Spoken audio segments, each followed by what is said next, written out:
Alright, ladies and gentlemen, I'm here tonight to talk about Monday Night Raw. Raw after Saturday night's main event and then Evolution. So, on the heels of a jam-packed weekend that I recapped, I was definitely tired after that. But Raw hit the Netflix airwaves in Birmingham, Alabama. With a main event that determined the new number one contender for the World Championship. First appearance of the new Women's World Champion Naomi. So, this was actually a very good show to me. Like, last night was a very good show, and this was a great show to start as well. The women got a lot of time for the first, what was it, I don't know how many minutes, but it was a great show. Good showcase, once again, for the women as well. Naomi kicked off the show. She said, y'all weren't feeling the glow, but y'all feeling me now, aren't you? After she cashed in last night, won the championship. And she discussed her jump from SmackDown to Raw. She told Bianca, I didn't betray you, I outgrew you, before running both her and Jay down and warning the locker room to proceed with caution. And then Rhea Ripley interrupts. Io Sky appeared next and demanded her get in line before back and forth argument. Then Adam Pearce comes out and gave the women their flowers for an unforgettable night Evolution, and then announces a triple threat match for SummerSlam. Rhea, Io, Naomi for the title at SummerSlam. Man, I just love Naomi's heel persona. She embraces heel persona. Her best work. That's a blockbuster match for a triple threat. Though it probably will not be a main event of one of the two nights. We'll see, but I would like to see it be a main event because I think it is a main event. I mean, I love Rhea, but does she really need to be in another title match? Like, I know she's probably not going to win the championship. I'm sure Naomi's going to retain it. She just won it. She ain't going to lose in 3 weeks. I'd rather just see Naomi and Io first, but whatever.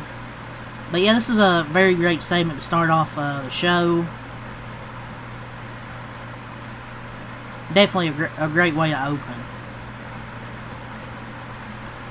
Kabuki Warriors versus Judgment Day.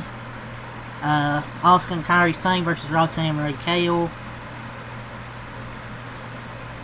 Thought it was fine for what it was. They obviously retained their championships last night, and they defeat Asuka and Kairi Sane again. I mean, with Roxanne and Ray Kale, they have got solid chemistry as a team. It'll be interesting to see them build on as their title reign continues. It'll be interesting whenever Liv returns, when she's 100% after the shoulder surgery. I mean, after the success of Evolution last night, the last thing we need from this match was excessive interference. Even if it's building with Dominic and Roxanne at the heart of the Judgment Day thing. I mean, this was fine for what it was.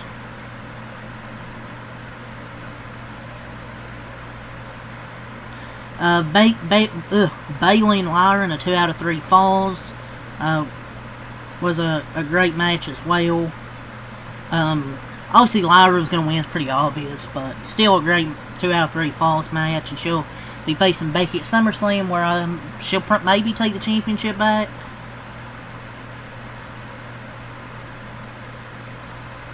And with this, man, Lyra's been one of the breakout stars in 2025, and performances like this are why she matches well with opponents of all styles and backgrounds. So Becky's really elevated her from just being, I guess, the Bird Lady, to just a legit superstar. I don't know where Bayley goes. I mean, does she turn heel? Could she be on her way back to a role that she excelled in during her first stint as a villain? That clear path to anything of note as a babyface, one can only hope. I don't know what you do. Bayley's still a hell of a wrestler, and Lyra's really damn good as well. Nikki Bella and Chelsea Green. I mean, it was fun, you know. Obviously, Nikki Bella's won. She was clearly doing some ring rust. Pretty sure this was her first singles match since, what, 2018? So, like, what, 7 years? But she was, you know, she's fine. She managed hanging with a good, because Chelsea Green's good. And coming off a United States Championship run. So, it was solid. It was for what it was. Stephanie comes out to save Nikki Bella. Whew, my God. Love the color red. Anyways.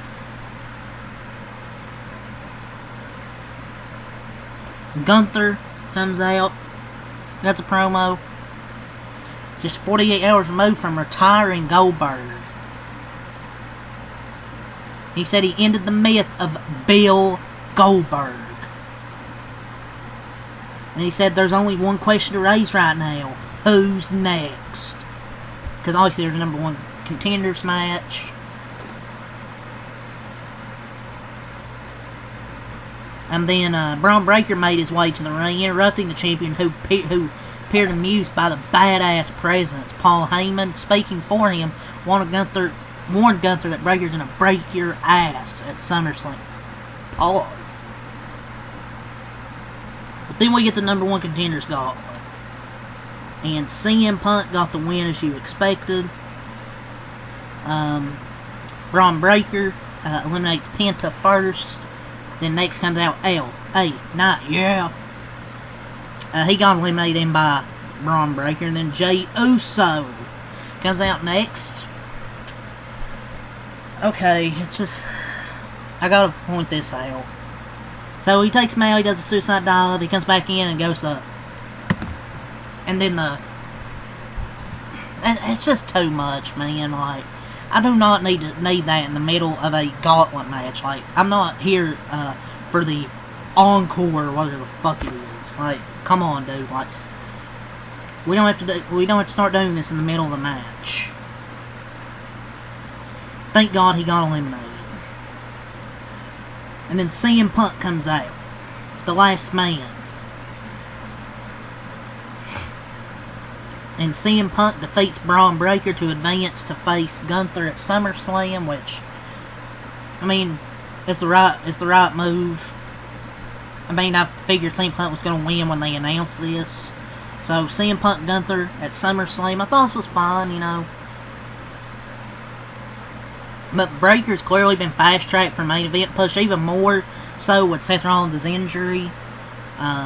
Saturday night, he was spotlighted here, the clear star of the match, and when Roman Reigns returns, he should be considered the favorite to battle him at SummerSlam. Obviously, Roman Reigns returns.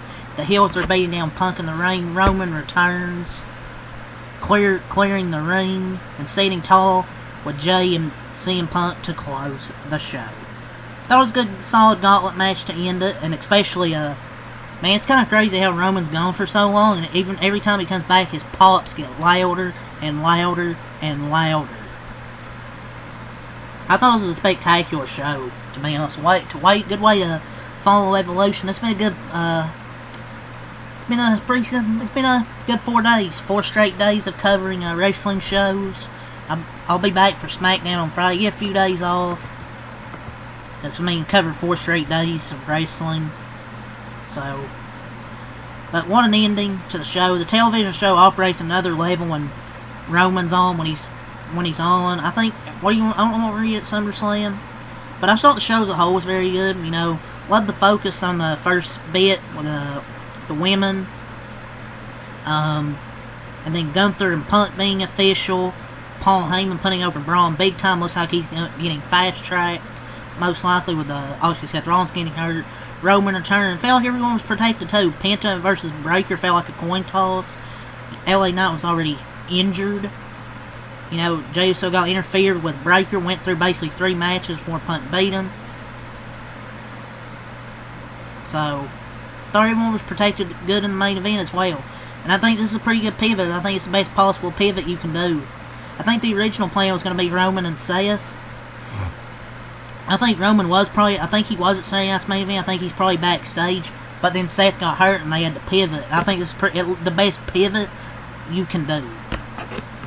But we'll see. I mean, looks like WWE's on fire heading towards SummerSlam after Evolution, after Raw. Been pretty excited with these last two shows. It's kind of just when I get burned out on wrestling, WWE hits me with a fire Evolution pay-per-view, and then WWE Raw is fire as well. So, I mean, I know people will be like, "Oh, how are you going to get excited for him? He's going to be going after SummerSlam." I mean, I'm pretty sure the live crowds are loving it. So, I don't think they should listen to random people on X. But yeah, I thought it was a very good show, man. I'm going to give it a 9 out of 10. I mean, it was just fantastic, especially Roman returning. So, yeah, I'm going to give the show 9 out of 10. But yeah, 4 straight days wrestling I've covered. First 2 weren't really spectacular. The last 2 shows really made up for the wrestling weekend for me. So, yeah, that's really all to say here. Until next time, I'm out. Peace. And, yeah.